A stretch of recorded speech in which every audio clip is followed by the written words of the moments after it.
Baik pemirsa CBTV News, kembali bersama dengan kami dalam program spesial kami Hot Issue minggu ini. Hot Issue minggu ini di tanggal 11 ya. Tanggal 11 ya Bung Udin ya. Tanggal 11 ya. Ya. Episode tanggal 11 September 2021. Seperti apa sajakah berita-berita terhangat seputar Probolinggo Raya selama 1 pekan ya. Sudah hadir di studio pengamat versi CB News, Bung Udin, yang setia menemani saya dalam acara spesial kami, yaitu acara Hot Issue. Apa kabar Bang Udin? Alhamdulillah baik. Assalamualaikum warahmatullahi wabarakatuh. Sehat ya Bung Udin ya? Sehat, insya Allah. Ini sudah episode yang ketiga ini kalau nggak salah. Ke-6 sudah ya. Episode yang ke-6 ya. Sudah episode yang ke-6. Baik Bung Udin, seperti apa sajakah ya pengamatan Bung Udin Hot Issue sepanjang minggu ini di Probolinggo Raya? Biar lebih jelas saya buka dulu aja ya. Alhamdulillah episode yang ke-6 ini ada beberapa yang kita amati dan perlu kita sampaikan ke masyarakat. Di antaranya tentang jaringan gas ya, pipa gas. Oh, Jargas ya. Jargas. Yang kedua, kehadiran Wakil Menteri Hukum dan HAM di Lapas Kota Probolinggo, Lapas kelas 2B. Sempat dikunjungi ya? Ya, sempat dikunjungi kemarin pasca kebakaran di Lapas kelas 1 Tangerang. Dan juga mungkin masalah-masalah yang lain nanti kita sambil jalan saja sudah. Oke. Ada apa dengan Jargas ini? Ya, jaringan gas dari PGN, ya, perusahaan gas negara. Ini memang adalah proyek strategis nasional ya, negara untuk kepentingan masyarakat. Namun demikian, dalam pelaksanaannya saya melihat dari kegiatan pipanisasi gas ini itu sangat membahayakan bagi masyarakat.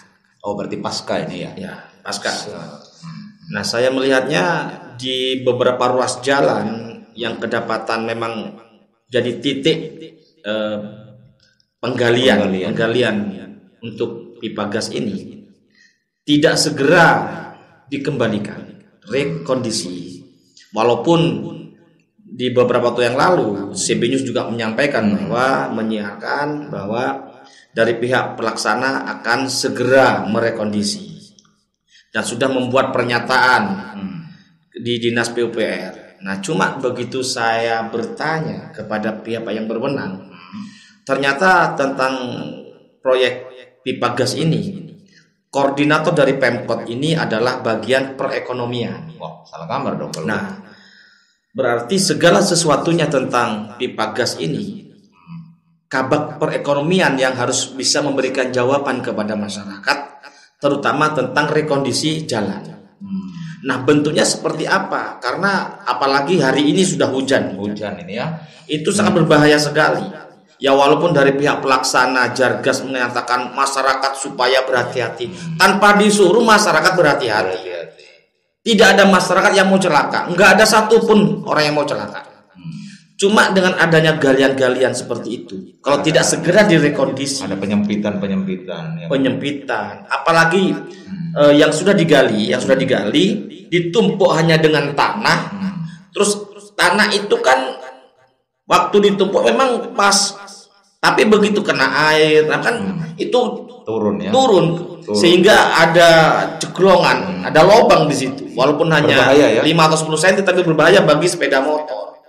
Nah, harapan saya kepada bagian perekonomian, kalau memang informasi yang masuk ke kita itu adalah bagian perekonomian, ayo pelaksanaan Jargas jalan, tapi rekondisi jalan juga dilaksanakan. Jangan menunggu ada korban, kan begitu ya? Karena itu jalan rame, jalan raya. Nah, di situ rekondisi harus segera dilaksanakan, harus segera dikembalikan seperti semula jalan-jalan itu. Guna keselamatan rakyat ini tentunya. Guna keselamatan masyarakat Kota Probolinggo. Oke.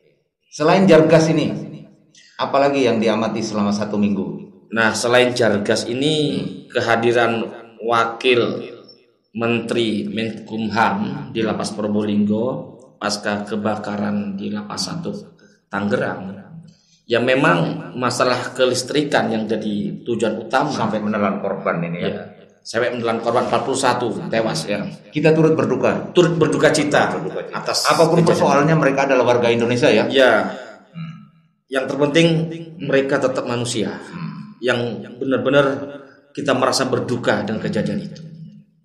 Nah, memang Bung Luis, bahwa di setiap lapas, rata-rata lapas di Indonesia ini memang sudah tua. Probolinggo ini saja umurnya kalau nggak salah nih 149 tahun, bayangin. Nah, peninggalan Belanda. Nah, di situ juga bisa dibayangkan sarana dan prasarananya. Kalau tidak dirawat ya, ada perawatan, kabel-kabel listrik, itu juga ada masanya. Nah, itu harus jadi perhatian. Namun dalam konteks hot issue saat ini, yang jadi perhatian saya adalah apa yang disampaikan oleh Wakil Menteri Menkumham, yang mengatakan salah satunya di harian media cetak yang cukup terkenal, mengatakan bahwa lapas itu overload. Iya, memang Setuju overload. kita kalau overload, Ya, overload.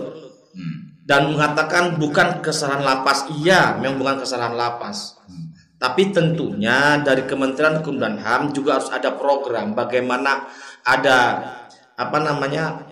perbaikan, bila perlu relokasi ya. Jadi misalnya ada lapas kayak Probolinggo ini ya, Probolinggo yang luasnya hanya kurang lebih 5.000 atau 6.000 meter persegi ya. Itu mestinya ada relokasi. Cuma ini kan butuh anggaran banyak. Ya, dulu pernah Pemkot Probolinggo pernah akan menulislah tukar guling. Ya, tukar guling rencana ditaruh di Kelurahan Sumber Taman di era Bapak Haji Bukhori waktu itu. Seingat saya, Zamannya Bung Udin ini kayaknya ya. pasca saya. Karena saya Pak Bor jadi wali kota, saya sudah pasca. Nah, cuma ada etikat baik nih dari pemerintah Kota Probolinggo di era Pak Bukhori bahwa akan menukar guling lapas dengan tanah Pemkot yang ada di Sumber Taman yang luasnya kalau enggak salah 2 hektar. Cukup luas ya. Cukup luas. Dan pemerintah kota juga siap akan membangunkan. Cuma ada suatu syarat juga yang tidak bisa dipenuhi oleh pemerintah kota karena kemampuan anggaran. Sehingga tidak jadi tukar guling. Nah, seandainya itu terjadi, mungkin luas lapas Kota Probolinggo kelas 2B ini sangat signifikan. Kalau 2 hektar ini kalau nggak salah nggak lebih dari setengah hektar atau lebih pun sedikit. Kalau Pasuruan itu sekitar 1 hektar. Nah, yang saya sesalkan kalimat dari Wakil Menteri Menkumham bahwa lapas itu adalah pembuangan akhir. Nah, ini yang saya sesalkan. Memangnya lapas itu TPA.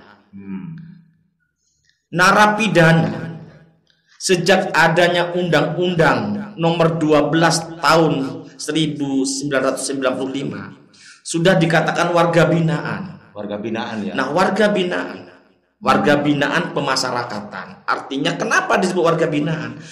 Lebih memanusiakan. Sesuai dengan pasal 5 ya. Untuk kembali ke rakyat. Ya, artinya juga menjaga harkat martabat sebagai manusia. Di pasal 5 Undang-Undang 1295. Nah, kemarin mengatakan bahwa lapas itu pembuangan akhir, bahwa narapidana juga manusia.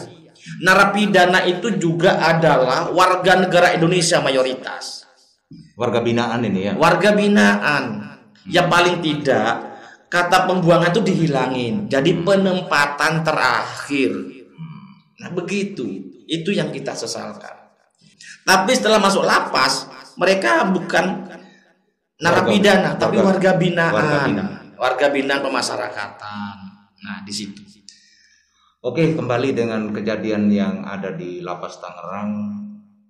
Ya, kita turut prihatin dan juga menyampaikan rasa duka juga tentunya ya kepada keluarga. Ya.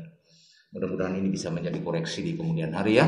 Ya, mudah-mudahan tidak terjadi lagi hal semacam itu. Kemudian apa lagi nih, Bung Udin? Ya, mungkin di pemerintah kota ini juga yang Ini kan lagi ada seru ini kemarin tidak kalah berbahagianya di Gedung Rakyat kemarin. Nah, itu yang saya maksud. Bahwa KUA PPAS perubahan APBD 2021 sudah ditetapkan. Sudah disetujui oleh DPRD bersama pemerintah Kota Probolinggo. Kado ini kayaknya ini untuk hari jadi ini ya. Nah, kado istimewa bagi kawan-kawan GTT PTT. Artinya DPR ini lebih pro kepada rakyat ini sehingga akhirnya langsung ya. Jadi DPRD ini benar-benar apa yang menjadi aspirasi rakyat benar-benar menjadi agenda politik DPRD untuk membela rakyat. Gitu ya. Ya. Sehingga guru tidak tetap dan itu apa ya, akhirnya bisa mendapatkan ya. Kalau misalnya yang kemarin kita bahas bahwa kalau nggak dibahas maka mereka tidak gajian. Nah, sekarang udah lego bisa gajian. Dan yang paling penting bagi saya adalah harmonisasi antara DPRD dengan pemerintah kota, dalam hal ini wali kota. Nah, harmonis begitu kira-kira kan selesai dengan paripurna ini mungkin akan harmonis ini kayaknya. Mudah-mudahan kompromi politiknya jalan ini kayaknya. Tapi perlu diingat, harmonis bukan berarti tidak mengkritik. Harmonis bukan berarti terbungkam, tidak. Harmonis oke, silakan, memang harus harmonis. Fungsi legislasinya tetap jalan. Fungsi pemerintah, fungsi pengawasan, fungsi legislasi, fungsi anggaran itu juga jalan. Nah, fungsi anggaran oke jalan, fungsi legislasi untuk membuat suatu regulasi oke jalan. Nah, fungsi pengawasan juga berjalan. Dan kepada pemerintah kota, misalnya ada anggota DPRD yang kritis, mestinya diapresiasi. Iya, bahwa sang anggota ini menginginkan suatu pemerintahan yang bersih, menginginkan suatu pemerintahan yang benar-benar berjalan sesuai dengan regulasinya. Nah, mestinya diapresiasi bagi anggota DPRD yang kritis-kritis ini. Karena apa? Kalau misalnya tidak kritis, itu tadi fungsi pengawasan DPRD adalah bisa menjadi rem bagi terjadinya praktek-praktek korupsi. Ya, di situ. Supaya tidak terjadi di Probolinggo ya. Mudah-mudahan di Kota Probolinggo damai, aman, bekerja sesuai dengan tupoksi masing-masing, bekerja sesuai dengan regulasi, insya Allah aman sampai berakhir masa jabatan. Artinya pemerintah jangan anti kritik ini ya. Jangan anti kritik. Nah, kita pun mengkritik itu untuk kebaikan. Kita tidak akan mengkritik untuk menjatuhkan, kita mengkritik konstruktif di situ. Contohnya itu tadi, bagaimana anggota DPRD, lembaga DPRD dengan wali kota bisa harmonis. Nah, beda pendapat dalam politik biasa, namanya dinamika politik, tapi tidak sampai merusak sebuah harmonis antara hubungan lembaga pemerintahan daerah. Tapi memang harus seperti gitu, Bung Udin. Dewan memang harus banyak bicara memang. Loh iya. Nah, makanya fungsi pengawasan itulah DPRD itu benar-benar harus bisa mengawasi jalannya roda pemerintahan. Dan di gedung DPRD itulah tempat aspirasi masyarakat. Begitu. Dari 150 juta ya di Probolinggo ya. Masyarakat. Pemilih. 200 pemilih ya. Ya. Sekitar itu diwakili oleh 30 orang. 30 orang. Suara kami titipkan kepada 30 anggota dewan itu. Jadi jangan anti kritik ya. Jangan anti kritik. Kalau anti kritik, khawatir remnya belum. Oke, Bung Udin. Ya, semoga tidak terjadi tindak pidana korupsi di Probolinggo. Ya. Baik pemirsa, demikianlah acara kami di program spesial Hot Issue minggu ini, spesial di bulan September ya. Semoga tayangan kami bisa bermanfaat bagi warga Probolinggo tentunya. Baik, demikianlah liputan kami dari Probolinggo, Jawa Timur. CB News, Luis Haryona, Muhammad Abdullah, Safi Udena R.